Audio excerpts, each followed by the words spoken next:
முருகா என்று கண்ணீர் மல்க வேண்டுகிறேன். ஆனால் என்னுடைய கண்ணீருக்கு பதில் சொல்ல மாட்டேங்கிறியே என்று கேட்பவர்கள் அதிகம். இப்படி கேட்பதில் நானும் ஒருவராகத்தான் இருந்தேன்.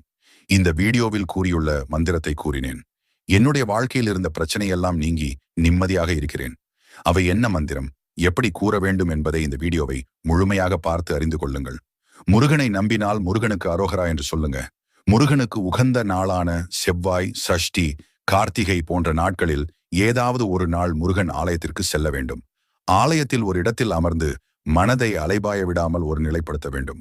ஓம் ஐயும் கிளியும் சரவண பவ என்ற மந்திரத்தை 21 முறை கூற வேண்டும். நான் 3 வாரம் கூறினேன். என் வாழ்க்கையில் இருந்த பிரச்சனை தீர்ந்தது. நீங்கள் மந்திரத்தை கூறுவதற்கு முன் உங்களுடைய பிரச்சனையை கூற வேண்டும். இத்தனை வாரம் மந்திரத்தை கூறுவேன் என்று மனதில் நினைத்து கொண்டு ஆரம்பியுங்கள். அதற்குள் உங்களின் வாழ்க்கையில் அதிசயத்தை நடத்துவார் என் அப்பன் முருகன். இது போன்ற பயனுள்ள தகவலை அறிந்து கொள்ள முருகன்